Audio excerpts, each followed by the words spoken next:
Hello, listeners, and welcome to the latest episode of the Fantasy Animation Podcast with me, Chris Holliday. And me, Alex Sargent.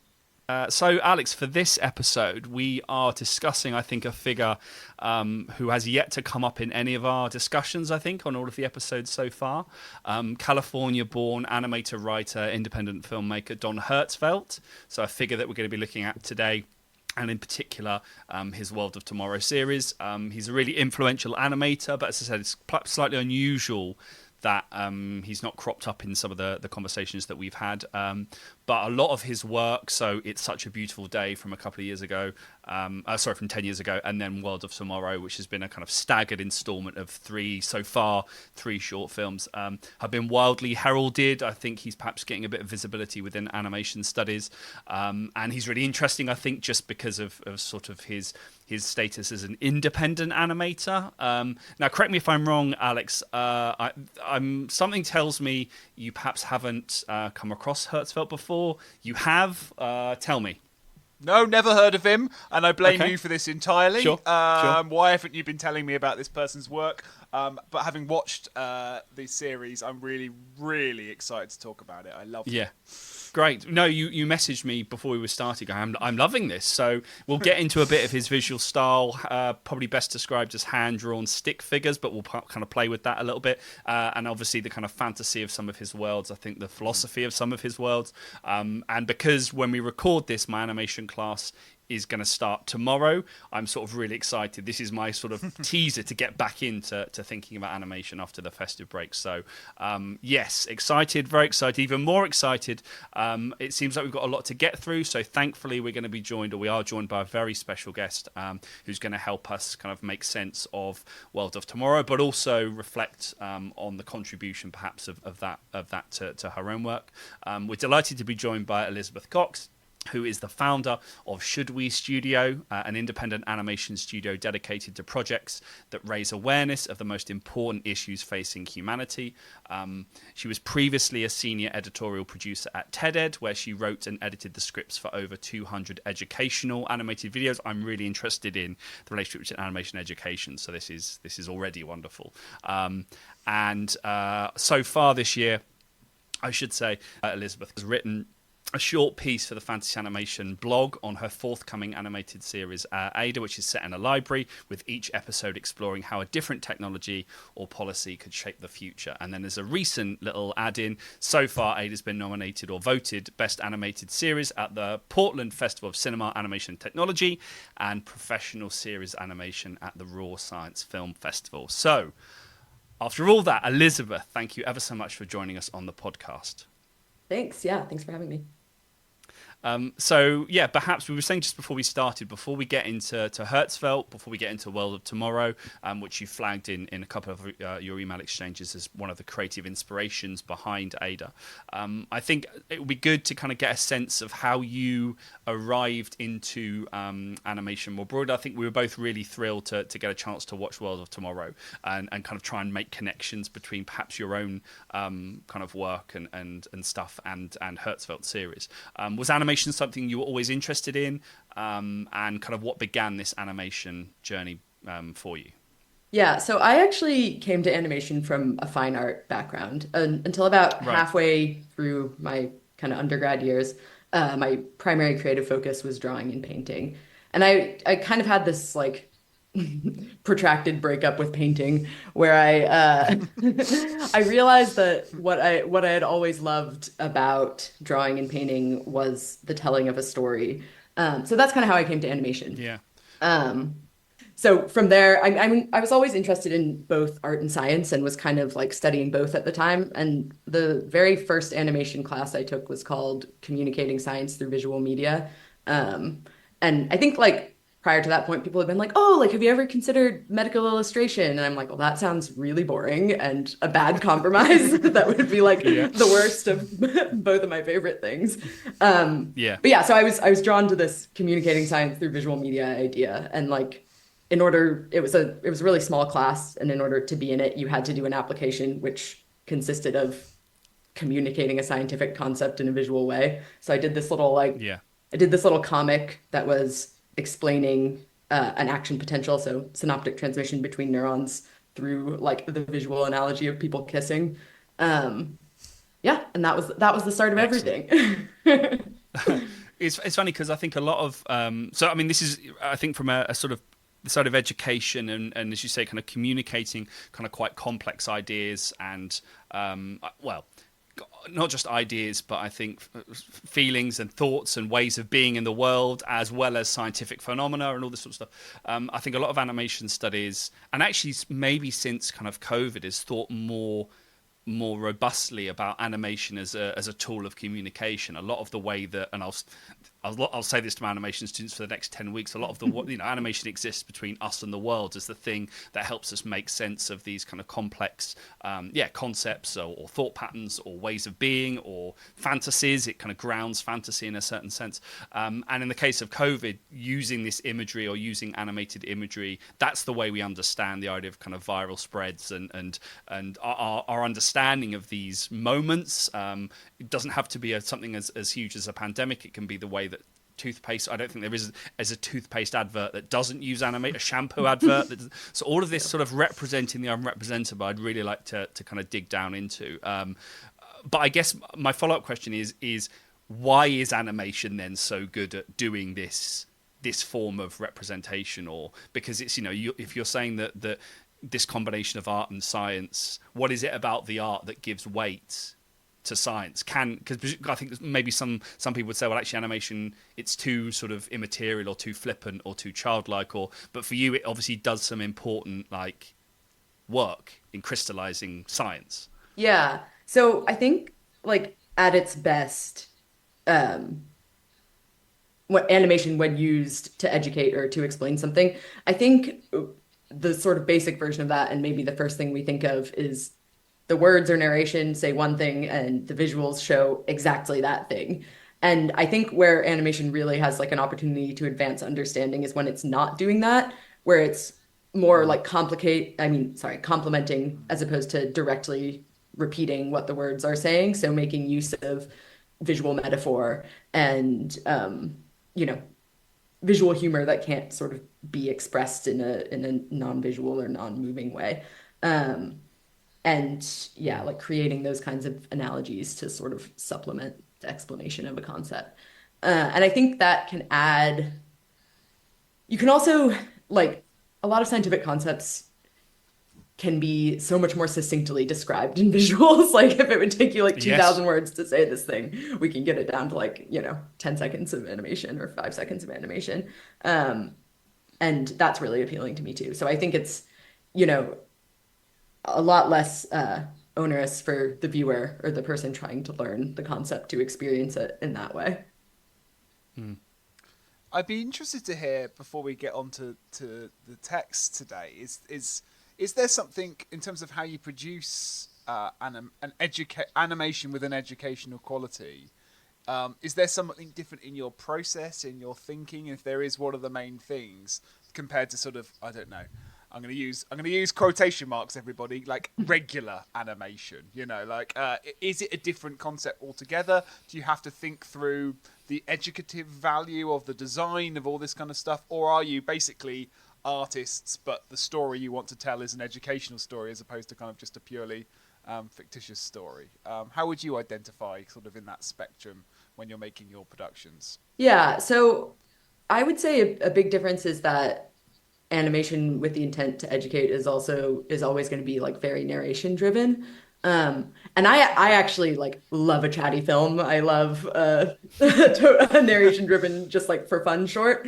But that's definitely a difference. Like you're not just writing dialogue or, writing, I'm doing the quotes too, a complete silent, meaning dialogueless, not totally devoid of sound design film. Like someone is going to probably be talking the whole time when it's educational, or most of the time. So that's a big difference. And then I think that shapes how I write, at least.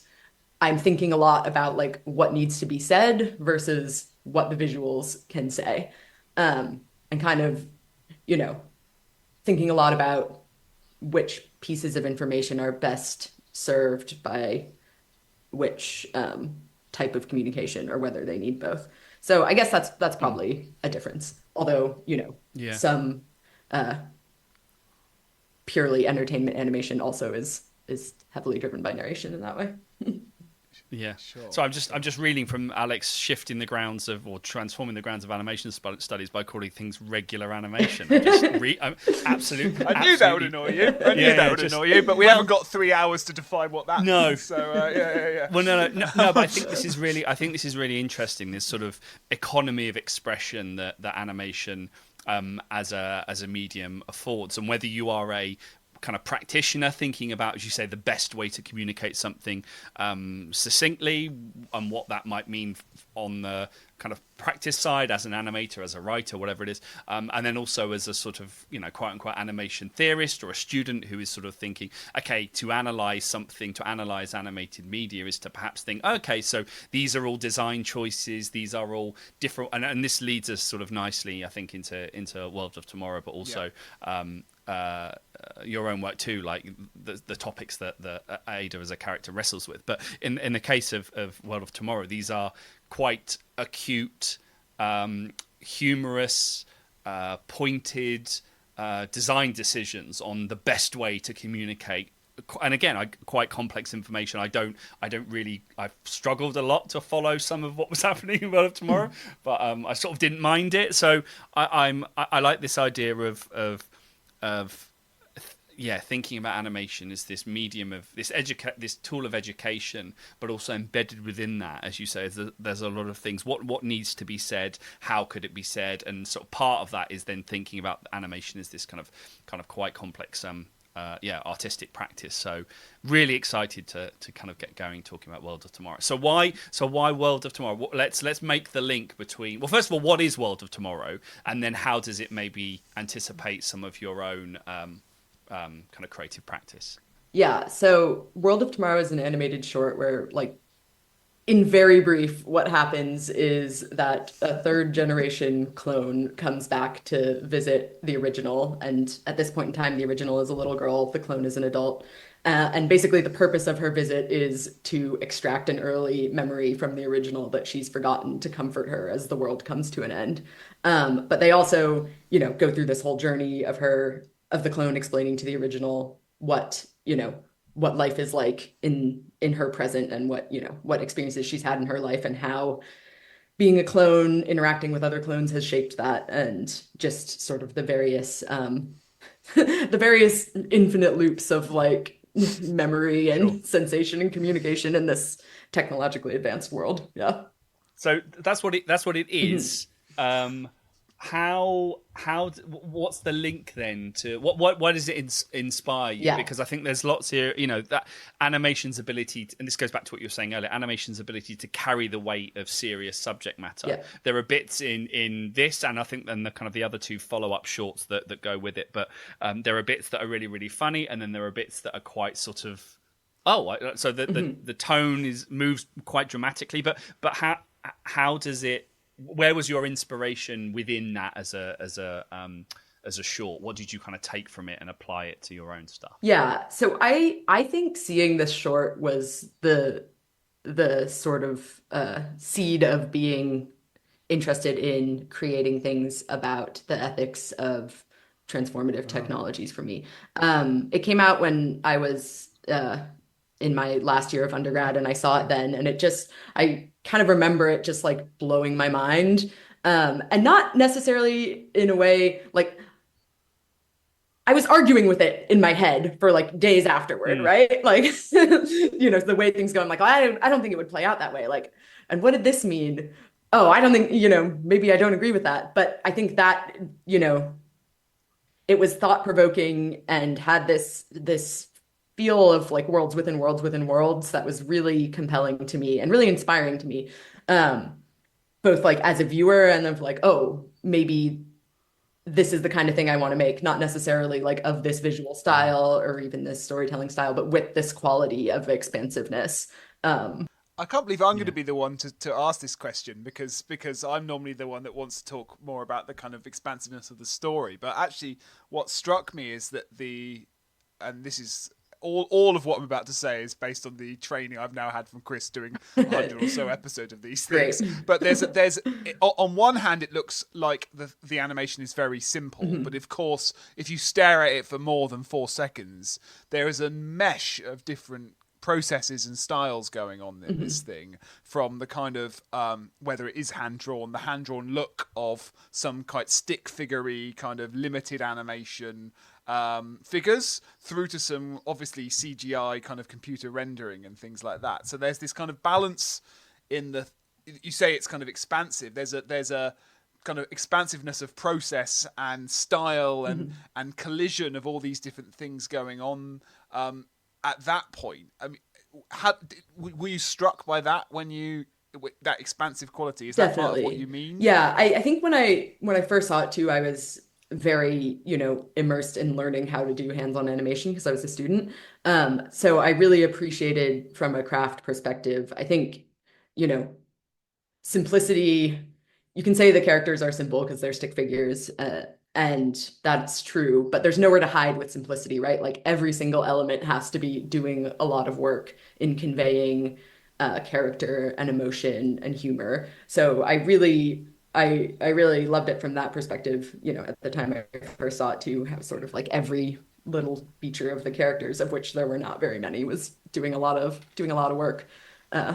Towards making the story real. And I also think it kind of like breaks all the rules of what you would be told about how to tell a story. It's basically just like someone arrives and in a monotone tells you from start to finish the story of their life. Very like explicitly, it is 100% telling and not showing. Even just like almost every shot is like straight on the two of them standing looking at something. But it just really works. So I think that, the little rebellious, maybe like not the best student in me liked that too. Yeah.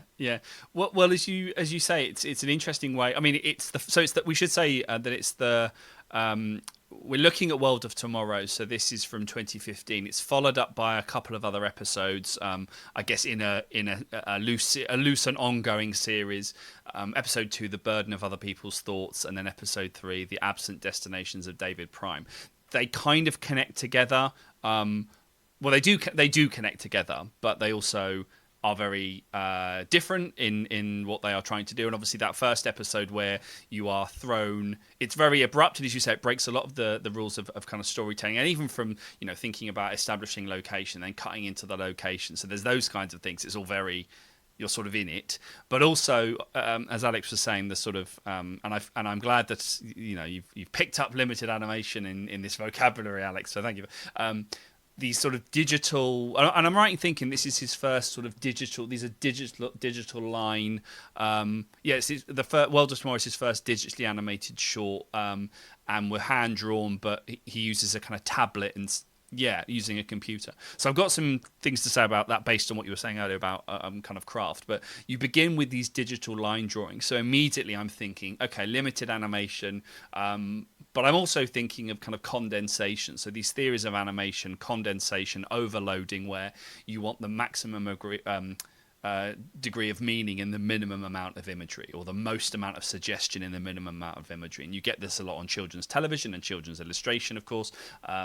But trying to load as much conceptual stuff. It's kind of how caricature works. You load as much conceptual stuff into these, as you say, kind of simplistic images, but not really simplistic images. So these kind of digital line drawings. But then, as you said, Alex, it also has these really complex like moments of photorealism. So there are scenes of the sort of night sky and the stars where I can see these lens flares. And so it's this really, I mean, it really defines mixed media, I think, in that sense. Even though it's sort of quote unquote all digital, the computer is being made to look like these different ways of sort of seeing the world. So I think I was kind of really struck. So I didn't really know what to expect from it, and the sort of absence of like spatial cues or depth. The characters' designs are quite loose. All of that, but it's somehow. So I guess this question for you then is do you think that style like dilutes the meaning of what the short is trying to do, or do you think it kind of enhances it? Because I think that's that knife edge on which animation sort of sits when it's dealing with sort of serious, or it's dealing with kind of quite complex ideas. Is it diluting the power, or is it almost paradoxically, by virtue of its simplicity, enhancing it? So I just wanted to get your thoughts on whether you think that style really feeds into the content, or whether it's, well, I'm guessing you do, but I'm just interested to hear your thoughts on it. Yeah. So I think in combination with the voice acting, it enhances it. But I think the voice acting is like a really crucial part of this short. And the sort of contrast between the simple, intuitive child's view and the the sort of technically proficient, overcomplicated, still insufficient for understanding adult view, and the kind of back and forth between them. Yeah, so I think it does enhance it. And yeah, I think like definitely maybe I see it a little bit differently now than I did when I first saw it, but when I first saw it, it really struck me and obviously really stayed with me. Yeah, because also you could go down the route of sort of saying, well, actually, the simplicity of the characters is something. There's not really a kind of buy-in, but I don't feel like you're buying in. How can I put this? I think it's more, and this goes back to what you were saying earlier, Alex, about like experimental. Like it's not. It's maybe what a scholar, Paul Wells, would call kind of developmental, halfway between your Disney films, so your orthodox animation, and then kind of experimental on the other side. And experimental animation is sort of defined by a bit more abstraction, non-continuity or discontinuity, and what he calls interpretive form. You have to do a bit more interpreting than you would perhaps normally do in a quote-unquote regular animation. So it's one of those ones that sort of sits, and I think when you sort of gestured towards this, it kind of sits in between these different styles. Like there are bits that are quite clear and legible, and then there are other bits that are a little bit more kind of dynamic and abstract and combine all these multiple styles. So I'm sort of I'm kind of wrestling with the kind of complexity of it, really. But what did you like about Alex? I have got lots I want to say about time in Wonderful. this movie. I would like to ask a Luddite question first, because it's my role on the podcast to do that. And Elizabeth, please tell me. So I'd never heard until you, thank God, told us to watch this show. But who is Don Hertzfeldt? And what? Because I've been reading, the Wikipedia page, and it turns out he's featured on The Simpsons, and he in some ways is in the mainstream of like American animation, but I'd never heard of him. So I suspect that means there's at least one other listener out there who's not heard of him. So just for their benefit and mine, could you kind of explain who this person is, and kind of and why they matter so much, kind of to the landscape of animation? Yeah. So, with the caveat that I'm not the academic, so you're not going to get a huge history from me here. Maybe you can add to this when I'm done. I'm not necessarily into the history as much as why he matters to an animator like yourself, because obviously you take great inspiration from his work, and I'd never heard of him. Sucks to be me, but what is it? Yeah, so he's an independent animator, primarily known for his short films. And like many indie animators, I think a lot of them, especially the early ones, he did absolutely everything on, right? Like the writer, director, producer, and animator. And yeah, it's a lot of his earlier stuff before World of Tomorrow was like more squarely in the realm of humor and like pure satire. And a lot of it, again, is using these sort of, for lack of a better word, simple drawings. But really like using every visual element to pull some sort of comedic weight.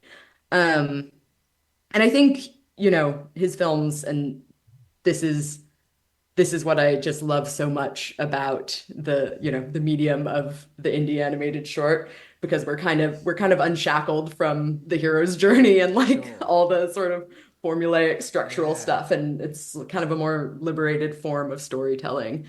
And just kind of like wacky and delightful. and just tickles the brain in all the right ways. So that's like, stepping back from this particular filmmaker, that is like, I think the appeal of this whole form of the animated short. Yeah. The indie Yeah. animated Okay. short. And I can yeah. imagine someone that's working with subject matter that let's use another word in quotation marks, could be if not handled directly, dry compared to some people. Like that kind of wackiness is a really pleasant combo. I mean, I've got lots to say about episode 1, but I sort of noticed that as the episodes went on, the humour kind of, certainly in episode 3, it's a more tragic piece than the other two. There's elements of tragedy in the first two, but they're far more overtly funny. It's because we've got this figure of Emily, who's kind of this the child voice actor.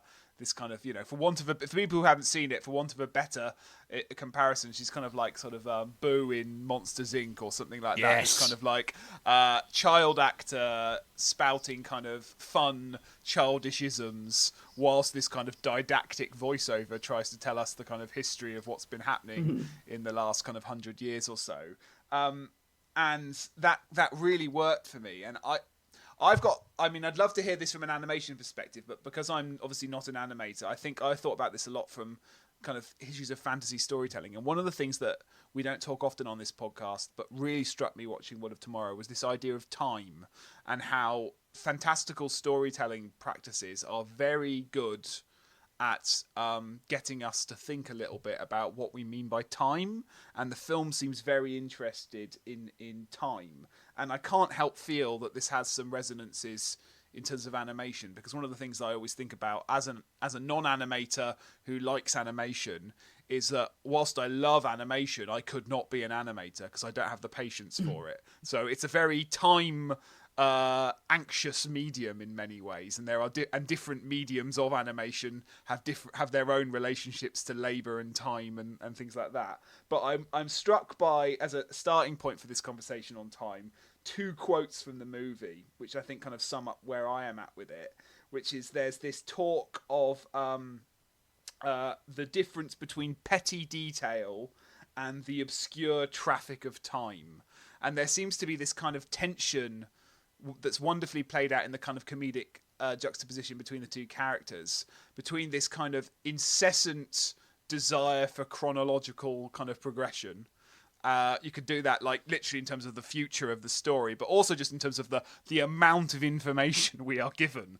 Like I couldn't help, like I paused the film at one moment. It was like 5 minutes in. I was like, I feel like I've had like a whole movie's worth of plot here, and we're like 5 minutes in, and I thought this thing was only going to be 15 minutes. I thought this is going to be easy, and but yeah, I feel like I've watched like a saga, and like 5 minutes has gone by, and I can't help feel a little bit that is kind of deliberate, right? It's kind of this info dump of stuff of like, and this happens, and then this happens, and then this went there, and then that went there, whilst you've got this child going like, oh, there's a colour, and like, oh, isn't that fun? So there's this kind of, I guess the tension I saw in it is Emily's love of the moment versus kind of clone enemies focus on the future and the past and time and chronological structures. So this, Emily's love of petty detail versus the clone Emily's obsession with the obscure traffic of time, and just how that played out. So there's a whole bunch of stuff there, but like I'd be interested to hear what your thoughts are, because as I say, I suspect some of this,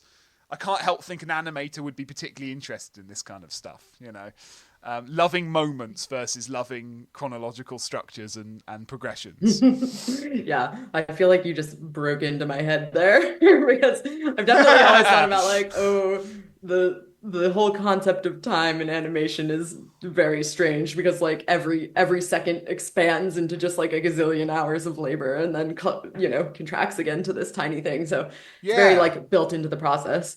I think like the way time and sort of the chronological linear or non-linear progression of it was like most striking to me in this film is in the context of memory. And I think at one point the clone, third generation Emily says to the original, like, I had inherited from you the memory of meeting you right now. And it's just like, basically the clone is saying that when she was born, she already had this memory of the meeting they're having now, and kind of, you know, but that's kind of like an infinite loop between them, right? Yep. Because it's like, whose memory is it? And there's a recurring theme of them, share, like when the clone shares moments from her life or memories, the original gets confused, the little girl gets confused about like whether they're her memories or not. And like we as the viewer also get confused about that. Yeah. And we get confused where we are in like the nesting doll of these stories within stories and worlds within worlds. So yeah, I think that was the part that was most striking to me, maybe because I'm already very interested in memory and kind of the malleable nature of it as a theme. And in fact, not just theoretically, like every time we access a memory, we change it. So that's kind of, yeah, I don't know. I'm very interested in memories. I'd love to talk to you about the malleability of memory. I guess you mentioned the just as It sounds like a line from this movie. Yeah, it probably, it probably was. Well, I have a couple of things to say. I think first is the running gag on this podcast is that everything's kind of about animation, and I can't help. Oops, I played right into it. No. This might be actually the one time that it's true.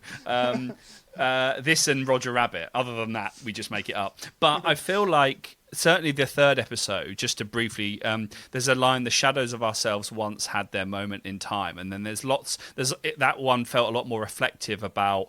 It speaks about cinema, and they talk about shadow realism. It's almost like images between the frame. They're kind of gesturing to the laborious processes that are involved. And there's also, I guess, a degree of self-reflexivity when you decide to do something that's sort of pared down or pared back in this I don't want to say simplistic, but we'll use it for the purpose of it again, but like this simplistic style, you're kind of making a commitment to, this is drawing, you're supposed to understand this as animated. You're not, there's a different way of kind of inviting the audience in. But I wonder whether, going back to what you said about kind of the confusion of this, I wonder if the confusion comes from the fact that the style kind of flattens everything out. So you have a character, and then you have a character's memory, and they're all done in the same style, and they're all drawn in the same way. And because everything's also a mishmash of styles, it doesn't use style to denote the past or the present or the future in a way where you'd have a flashback in a film and it would be slightly kind of sepia, or it would be black and white, or it would be misty, or because everything's a bit sort of chaotic in a brilliant way. Everything's sort of mixed media. It's a collage of seeming animation aesthetics. It doesn't go, well, what we'll do in order to create a sense of continuity is we'll use visual style to sort of create, so that the audience knows that that's happening now, those bits are happening in the past, those bits like it kind of, everything's mixed together all of the time. And so it really plays with kind of discontinuity as an aesthetic. It doesn't give us the kind of almost the easy way out of saying we'll just allocate a particular style, design style, drawing style to a particular time. What we will do is we will create everything out of everything all at once. So conversations that are recollections look like they're happening between two people then and there, just as actual conversations are happening. So I quite liked that. I bought into the confusion of it in that sense. And it made me think of what you said, Elizabeth, about, you said the indie animated shorts. So I'd love to know what that is as a category, and is what I've said tapping into what that is. You said about the kind of liberation of what involved in the indie animated short. So I'd love to know what you mean, to put you on the spot. Yeah, for sure. What is that as a First category? of all, a very broad category, which can include anything from, Sure. Good luck with this. my Not like fantasy and animation, then. my favorite extremely chatty narration driven films to like the completely dialogue free. And I think like the main thing I love about the short as opposed to a feature is that there is just sort of like I was touching on before, more sort of experimental storytelling and less of a need for there to be kind of like a rising action and then a climax and then all the stuff we learned a million times, and that is really enjoyable to me. But I also think when films are not, and some films that are classified as indies are like very well supported, but when there's you know, one artist just making it in their little vacuum of weirdness, or even when there's, you know, a whole team, but it's not like some big budget thing with a million non-creative decision makers involved. You just get like a lot of joy and wackiness and like willingness to go in strange directions, whether that's with the story, the visuals, both. And that is like where the fun is for me. So I think I personally prefer shorts to features. I just wanna be immersed in like the strangest possible land for a brief moment. And you know, I don't need the character arcs really. Yeah. Yeah. Yeah. But in a way, I guess that's what I'm kind of with this obsession of time of mine, which I'm gonna beat on a drum again. I think is that I think that is what makes me curious. Is that you're describing a process there that, as I say, I don't think I would get any joy out of because I'm not someone that would enjoy the craft of it. But where does the joy come from? In the sense that is the joy in the creation of the kind of the still images, the storyboarding, or is it when you see? I guess what am I trying to say? I'm trying to say that like obviously animation requires this kind of invisible labor between the frames, so that the kind of creative labor happens in two stages. There's the creative labor of the still image. And then there's the creative labour of making the still image move. And is the joy in both? Because there are two slightly different types of joy, yeah? The second one isn't a kind of spontaneous eruption of, oh, this is really cool, because you have to you sort of know it's cool 5 hours before you've achieved it because you've kind of had to go through the process, right? Or am I articulating in any way what I'm trying to get at? Because I'm not even really sure I know what I'm trying to get at. But there's this tension in animation, I guess, between the kind of let's pick up a pad and a paper and draw, and like the kind of lightning sketch kind of origin of the thing, and the right. And now we're going to make the thing move, so that's going to take me like 3 days now. Kind of, and in a way, this is a movie a bit about that, right? Emily very much is can I just draw? And the other one is like, hang on, you can't do that because you've got to think about where it's going and where it's come from. Otherwise, it's not going to make any sense. Yeah, I think for me,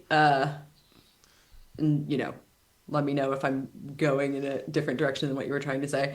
I think for me, the like greatest satisfaction and joy comes in the ideas phase, but not in the phase of like initial ideas. Yeah. I guess more in the phase of like pinning down before, any animation is being done, but after the broad outline of the thing is done. So like really pinning down how is this big idea going to be translated into scenes and shots and visual metaphors, and like finding a really good visual metaphor or a great idea for how a scene is going to unfold. Like that is the primary source of satisfaction for me. But I think like anyone who is into animation from, from the perspective of making it has to have sort of, I think, a lot of patience and love for observing the natural world. I think like depending on the animation technique, there's not necessarily a difference between the drawing and the making it move. The making it move is just drawing and drawing and drawing in some techniques. Yeah. But I think, there's something so just kind of makes you feel like a god of your tiny universe, right? When you're figuring out how to translate speed, timing into spacing, I guess, is the biggest thing in animation. And figuring out how to portray gravity and things like that, and just the observations you take from reality and from the natural world and how you translate them into art that's like believable, not in the sense that it's wacky and fantastical and should be, but is like tethered in some way to the observable world, and like finding the ways to do that correctly is very satisfying. Maybe that's the science part. Hi everyone, it's Alex here, just interrupting the podcast for a moment. Apologies, we'll get back to the scintillating conversation in just a second. I'm interrupting it with just a little bit of admin and a little bit of a plea to listeners, because we need your help, frankly. We have been running the podcast now for quite a few years. We're very happy running the podcast. We are thrilled by the amount of listeners we get. Always have been, always will be, and it's always growing, and it's always a really wonderful community out there. So thank you so much for listening. But the podcast doesn't do itself on its own. It requires Chris and I's time, and it also requires a bit of cash injected into it. I'm not asking for donations in this little plug here, but I am asking for your help to make sure we keep the podcast going on a financially sustainable and sort of time sustainable place. For example, right, there are hosting fees to pay. Okay, that's a couple of £100 each year. There's things like tech and cables. You might have heard a few episodes where Chris and I sound a bit echoey. That's because one of our cables broke and we had to find a way of replacing it and paying for it. And frankly, one of the things we're trying not to do is use our own money or our own pocket, our own wages, frankly, as full-time academics to pay for this stuff. We'd rather try and find alternative ways of funding it. Now, we have done that in the past and we'll continue to do that. We have no plans to introduce membership fees. We have no plans to start trying to sell you guys merch or asking you to go onto Patreon pages or anything like that. We want to keep this a free, easily accessible, educational resource which we're proud to produce and we're really pleased that we are producing. So all we need from you is just a little bit of more help in terms of helping us to showcase the value of this podcast to some of the people that might pay for it. Okay, so the way you can do this is like a couple of different ways. One, subscribe. Okay, if you're not already subscribed to the podcast on whatever platform you're downloading this from, please subscribe now. Those figures really help us. Second, review the podcast on any kind of platform, okay? A star review is helpful. Written reviews are even better, okay? If you haven't done one of them and you listen to our show and you think it's valuable, please take 3 seconds out of your day, just write a couple of sentences about what the podcast does for you, why you like it, and share that on the platform. That really, really helps. Third, share it with your friends. Share it on social media when you see a new episode being launched, okay? It helps increase the visibility. Hopefully more people can get it and access it too. That's really, really helpful. Finally, and this is a good one, this would actually be really, really helpful, is email us if you use the podcast in any kind of setting, okay? Whether you're an individual that just finds it useful, tell us why it's useful, particularly on an educational level. What have you learned from the podcast? What do you find that's valuable? What value has it brought to your life? Or what impact has it made on your life? I know that kind of sounds very lofty, but if you can just put the kind of simple, real-world changes that you've made, some things that how has it helped you approach the study of fantasy animation differently, anything like that, you can email us. That would let us know. If you're an educator and you use this podcast either to teach students or as part of your own research or as a way of inspiring further thought, let us know exactly how, some of the specifics. Maybe there's a course you have it subscribed to. Let us know. We know of some of you out there. We've worked with you in the past, but if you whether we've worked with you or not, please drop us that email. Really, really helpful. And you can do that at fananimresearch, FANANIM research @gmail.com. Basically, we can fund this podcast through various ways through our own network, but what we need from you is evidence that the podcast is doing something out there in the world. It could be doing something small and sort of not very tangible, like helping you to enjoy fantasy and animation movies. Great, tell us how. That's really, really useful, but we need the evidence for it. Or it could be, helping teachers, helping practitioners. Are you a company out there that set it on your training session? Anything like that. We know of you people out there. We find you in various different ways, but it'd be really helpful if you could come to us so that we can gather that data as we approach another round of kind of scrape together some cash to keep the lights on. Okay, it's not much. Yeah, it only costs us I don't know, £400 or £500 a year to keep this thing going. We think we give a lot of time to the podcast. Hopefully you'll think that's a reasonable exchange. We give that time often outside our full-time jobs. We're just looking to kind of find ways of boosting our case to get the funding out there elsewhere. So no Patreons, no merch, I'm afraid. But if you could help us in those ways, share, subscribe, review, or email us with your stories, that would be very helpful. The email address again is fananimresearch, FANANIM research @gmail.com. Let's get back to the show. Do you think there's and I think this maybe comes from whenever we engage with a text that's maybe kind of critiquing, because you mentioned earlier, and obviously this influences your own work, and Ada in particular, kind of being this kind of interrogation of ethical and the ethical and social implications. And I think you mentioned it earlier of kind of technology, and this is absolutely about that. And I get that split between these two Emilys, the Emily of this sort of innocent, childlike animator, and drawer, and I'm glad you made the Boo connection, because that was my note as well. This kind of recording of this young child just recording and getting all these babbles out, versus this very regimented. Yeah, this is going to take very kind of procedural.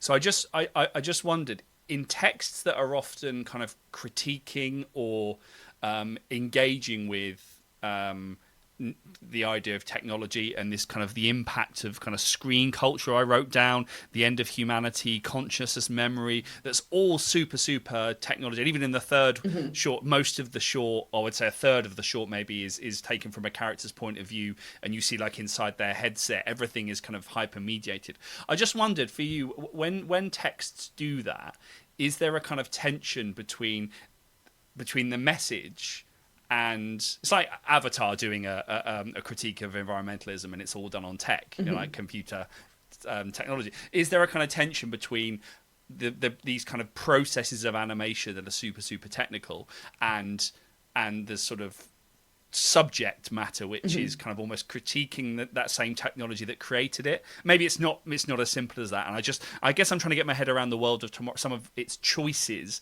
in doing it like it did to kind of help that critique along. But I just would be really interested to, given that this is something that you explore in your own work, whether you felt that tension between animation as this technology of like representation and illusion, and then technology kind of also being the thing that you're engaging with a sort of narrative. I think I don't see those things as being in tension, and I think the reason is because I don't see the critique as being of technology. I see it as a critique of the application of technology. And similarly, for animation or for any art, the technology is tools, right?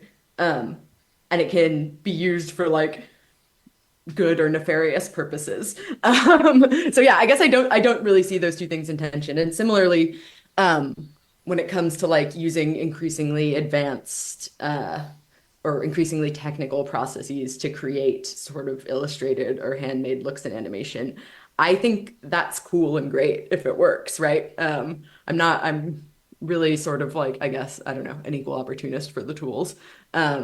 Which doesn't stop me from having like an emotional Luddite response to stuff about AI, but like in actual fact, I think it's not technologies themselves that are inherently good or bad most of the time.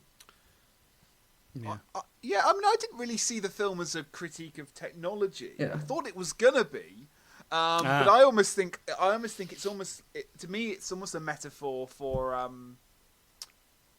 child and adults, or younger selves and older selves. I guess that would work, right, with the kind of two Emilys thing, and in the but it does play out technologically in that we have the drawn is very much associated with the kind of child Emily's register. You know, in terms of, you know, as the more stick-like and limited and condensed things get, usually the agencies with younger Emily, and then when things get quite kind of techie and the graphics look like computers, that tends to kind of fall on the agency of this kind of future world thing. But to me, it's a story as much about kind of the adult state versus the child state. The world of tomorrow of the film is the world of a child's tomorrow, as in the adult. And to me, there's so many meditations in the narrative about, you know, basically having to forge a more complicated relationship. I know I keep coming back to damn time, and every time I say the word time, there probably needs to be a buzzer now because I've said it too much. But you know, there's this line in the film I've written down. This is said by the adult Emily, where she says, "My sadness makes me alive because I no longer fall in love with rocks." And it's a weird line just to say out loud like that, but it's talking about this, like there's a moment she falls in love with a rock, which communicates this quite like childlike relationship with moments and with time. Yeah, oh, this is great. Oh, this is terrible. Oh, this is wonderful. Oh, this is awful. Like this kind of moment by moment existence whereby our fantasies fuel our emotional appreciation of a moment, but they don't fuel our ability to understand our moments in terms of life, in terms of chronologically, and in terms of logic, right? And as we get older, because we have more memories, fantasies help us do that. They help us see even this podcast conversation as something I have to do before the future and after the past, rather than just something I'm enjoying or not enjoying. I happen to be enjoying it very much, but and that's, to me, like, the film's kind of loving that tension. And there's bits where, like, the child Emily wins and, like, she goes, "Oh, I want it to be green now," and then suddenly the screen is like green. Yeah, like, you know, yeah. because let's just enjoy the moment. Like, why does it matter why it's green? It's fun, it's exciting. That kind of eruption of creativity that you were talking about, Elizabeth, is there. And then there are other moments where the kind of the adult kind of wins out, and it's like, we can't just make things like that, because actually, unfortunately, the world isn't like that. So to me, the animation and the technology are used to kind of offer these kind of differing viewpoints on almost just creativity itself. I beautiful film. And maybe there's like one last thing related to what you were saying. I think it's kind of making a point about how adults, we construct these elaborate fantasies to obfuscate truths that we know on some level or once knew. Like, she's going through this like long explanation of how we store the memories of the dead, and these are the ones I choose to look at, and she's just like built this whole entire elaborate construct, and then the child Emily's just like, you missed him, like you missed the person who died. That's what all this is about. I absolutely agree. It's exactly that. Child Emily is happy to go like, this is nice and this is not nice. Adult Emily needs this like whole convoluted narrative as to why we might think of it. That still doesn't deliver the explanation. Yeah. I'm trying to think if I've got any other little bits and bobs to kind of say. Oh, you mentioned the voices as well, Elizabeth. I wanted to kind of probe you on the voices. You said like the voices is really important to this. So I'd love to get your kind of reflections. I'm interested in. I think I didn't really know too much about the voices. I was trying to get my head around it. But why did you flag the voices, or why is the voices in this? In this, because they do feel really important amid all the maelstrom of images. It is really grounded in the voices. So I think it touches on a lot of the stuff we've already talked about, like the child versus adult perspective. But like so much of each character comes through in the voice and in the delivery, and that you really need that when each of them has, like, I don't know, maybe just a handful of facial expressions or like features and motions and individualized tics. So yeah, I think we've already talked a lot about the like childlike quality of Emily, but also the sort of didactic, monotonous, which is also reflected in the monotonous delivery of third generation Emily. So yeah, that's what I meant by that.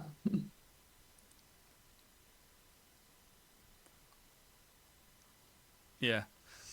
Well, I think the clone, the status. I mean, we've talked about this on the podcast before. There's sort of, and this is going to ruin it. This is ruining the conversation. But the kind of writing around the sort of gendered voice of AI and sort of virtual assistants and the sort of the role of the white femininity in the construction of your Alexa and your Cortana and your Siri and all this sort of stuff. And I just thought it was kind of really, it was a really great performance. But also, I just wrote down, there's a way that we think that technology sounds. And I wrote at some points that technology has a soundtrack. So you get a lot of kind of cables and wires and info traveling across things. And it's very kind of techno-futurist. And techno-futurism is often the way that something looks, i.e. the computer being able to render itself. And we've done Tron on the podcast, but anything that takes us into a computer. But I was thinking about the sound of computers as well. And the voice work, just, kind of, you have this babbling child that is very sort of what's the word, like what one of my teachers would call criticism by flash insert. Like the child saying something is a very like that's what it's doing, versus this sort of mechanical kind of voice that definitely kind of made me think of these automated. Yeah, the role of gender, I guess the role of gender and race in thinking about kind of technology, that we expect virtual assistants to sound a certain way. So that kind of struck me as something that was really interesting about that. Yes. about the voice work. Also, we expect them to sound generic British. Well, that's well. Now I feel seen. Now I feel seen. Yes. So I had a little note about that and kind of that. The idea, I'm really interested in sort of the convergence of identity, the kind of cultural politics of the digital. So I thought that was a really interesting, really interesting thing. Alex, have we missed anything from your perspective? I have a final question. Maybe we can use this as a way of then transitioning to talk about your own work, Elizabeth, because I'd like to hear more about that. Which is, I could totally understand. Well, I think we've hopefully talked, hopefully not quite at nauseum, but enough about all the really interesting kind of creative notes that one might pick up on this as an animator, as inspiration for your work. And we've alluded to the fact this is it's certainly a complex story, and it's obviously one that gets people thinking. Hopefully we've demonstrated that. But what about this have you used, or would you like to use in future work, that you think has a particular kind of value for you as someone making educational animation? Like, is there something about the techniques that are used on display? Is it simply the fact that it deals with very complicated storytelling in such a entertaining way? You know, how is this inspirational on that level? Would be interesting to hear about. Yeah. So I think this is kind of the opposite of the question you asked. Serves him right. It serves him right. Yeah. So when I started, the like pre-production visual development, story development for Ada, I went back and watched this film. I hadn't watched it since it first came out, and I first saw it, and it made such an impression on me. And there were two things that. Well, first of all, this was a little bit validating. I was like, actually, this is like not that complicated a story. You know, it's like, now that I've spent a lot of time with these concepts, it's not like it. You know, I think it's like the right amount of complicated for how long it is, but it's like not so crazy complicated as I used to think. But the two things that jumped out at me that I didn't like so much or wouldn't want to replicate. One is that I think the imagery is like very cleverly executed in terms of making, efficient use of what one person or a small team can do and all that. But it does hew like pretty closely to traditional scientific aesthetics. And that was something I really did not want to do in my own work. Okay. In fact, really wanted to do the opposite. Because I kind of saw Ada as making science fiction for people who don't like science fiction. So it can't look like science fiction. Yeah. And I wanted, the worlds to be kind of like lush and vibrant and have a handmade feel. And then the other thing that jumped out at me, and this is related to the subject of one of the episodes of Ada, is that like we have this whole like advanced society where they're doing, mind uploading and clones and downloading people's memories and all these forms of digital consciousness and basically ways to like abolish death, essentially. But yet the first thing that happens in World of Tomorrow is that Emily, the original, gets like physically impregnated with her clone. So like gestates in the traditional, natural way that's been going on forever. And I'm like, so even in this high-tech world, we haven't considered the possibility that there's an alternative to pregnancy. Sure. Yeah. And I'm like, I'm really like, why is it more acceptable to get rid of death than get rid of birth? It doesn't make any sense to me. But we see this play out in the real world too. Like cryogenics is like a $25 billion industry, and there's like 2 research groups working on artificial wombs. So anyway, that fueled my desire to make artificial wombs and advanced reproductive technologies in general the subject of an episode of Ada. Well, so this was going to follow on, but now it feels like it's not going to follow on based on how you ended that. Yeah, but it was hard left there. Yeah. So why? Because I think Ada does look like, if I showed my students, I think you're right. If I showed my students a still from World of Tomorrow and then a still from Ada, I was like, okay, so which one's the educational, the science fiction? They'll go with World of Tomorrow because it looks, as you say, traditional. I was going to use the word regular animation again now, so thanks for that, Alex. But like, I feel like Ada, it's. You talked a bit about its style, but obviously it is trying to reject some of the ways that maybe we have. If there is such a thing as an animated educational short, or as scholars would kind of talk about, like useful animation that goes right back to videos shown in schools to demystify mathematical problems through to kind of more recent animation and advertising. This feels, a lot more traditional. So could you expand on so why was it important to you to take that kind of left turn away from the way that, because you said it's for science fiction fans, for science fiction, or science fiction people that don't know science fiction, because I would sort of put myself in that camp. So I was just wondering why was that? Me too. Why was that important to you? And presumably it doesn't, for you, that doesn't again reduce or dilute the potential for the kind of messages or things that you want to meditate on, but enhances it. Yeah. So my sort of core theory of the positive value, obviously there can be negative value too. The positive value of storytelling is like bringing new ideas into the public consciousness, which is essential before we can make progress on them. Mm-hmm. And I think when it comes to like advancing technologies, and particularly the technologies that'll shape the future, like this is something everyone alive has a stake in, right? But the way advanced technologies are discussed is often very exclusionary and off-putting to most people. It's like, okay, I always use this phrase, but I'm gonna do it again. It's like, ugh, Elon Musk living on a computer in Mars. Like, I want nothing to do with that. Like, laser guns. So, like, quite intentionally, because Ada as a story is an outreach project, I wanted it to reach different audiences than the people who the existing narratives around the future would appeal to. And I think there's like, I think a lot of the sort of examples I had in mind actually come from literature and fantasy and science fiction and speculative fiction there, where I think this is like done a little bit more.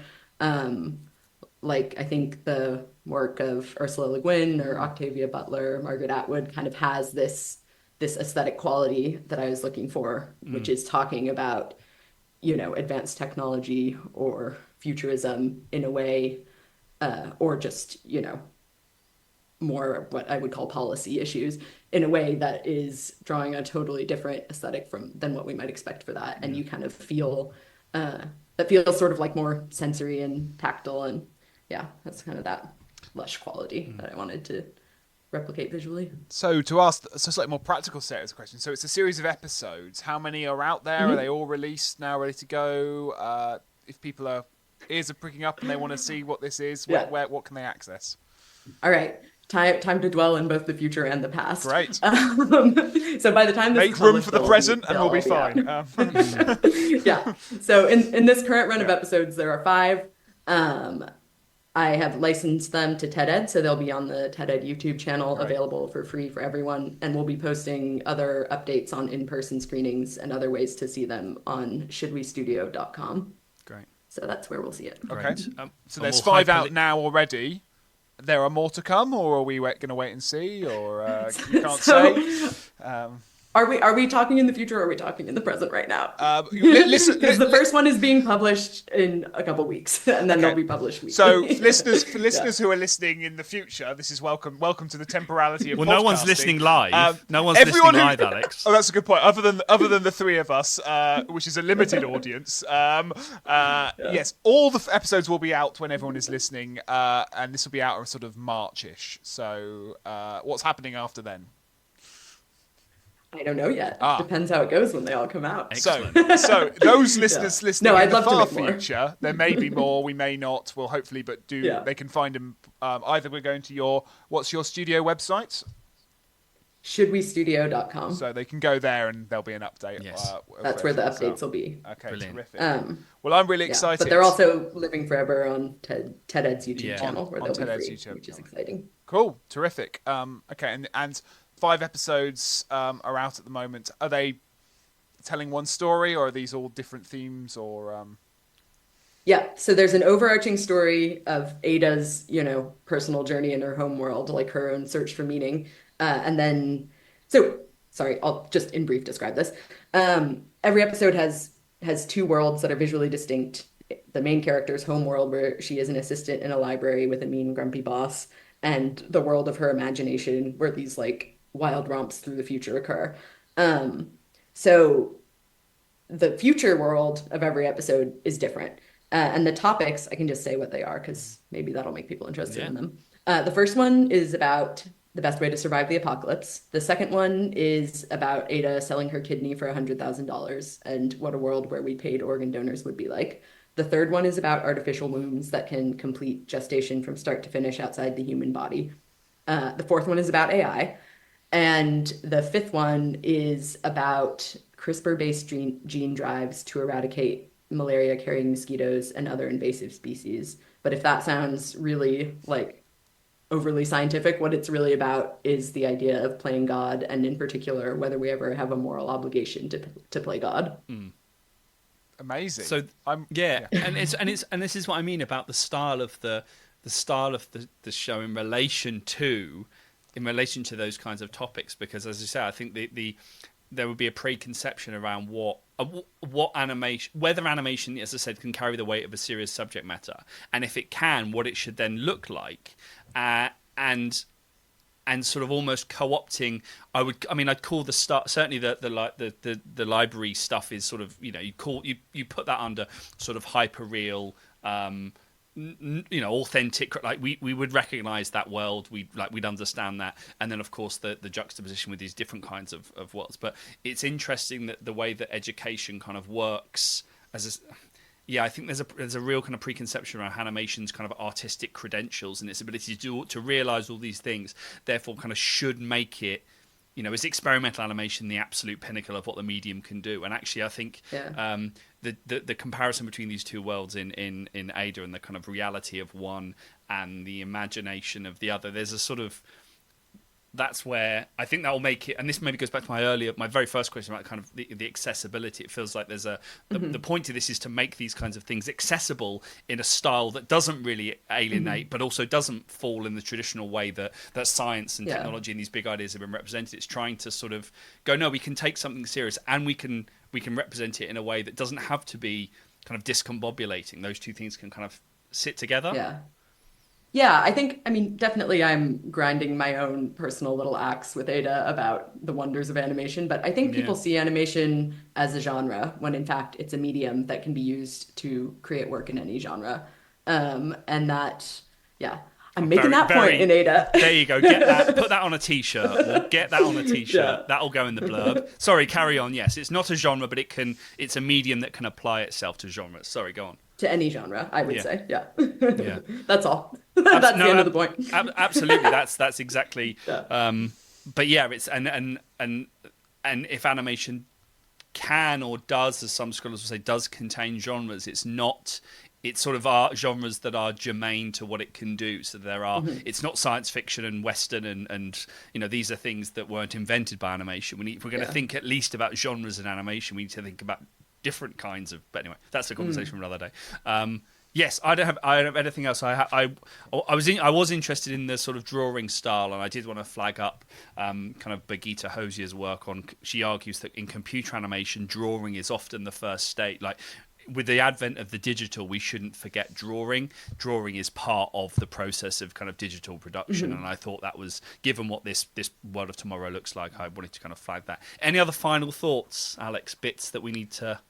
I don't think so. I think I've learned a lot about learning through animation, and I've been introduced to a really cool series, and I'm about to be introduced to a second really cool series because I'm going to check out Ada. You've sold me, Elizabeth. It sounds really, really great. So listeners, do check out the first 5 episodes up on TED-Ed. Also, up on TED-Ed now. So we'll hyperlink to them and people can watch them. Yeah. Yeah. But otherwise, listeners, thanks so much for joining us on the show. Do you have socials you'd like to share, or do you want to keep your socials just for you? They're kept for nobody because I don't have them. Great. The right answer. We have socials, unfortunately. They are at Fananim Research, FANANIM Research. You can find us on various social media platforms and also the website fantasy-animation.org. There's a very exciting blog post that you can read on the website about Ada. It's up there ready to access. People go to the website now. You'll be able to find it and read more about this wonderful show. Otherwise, that's been us for an episode, and we'll see you next time. Bye.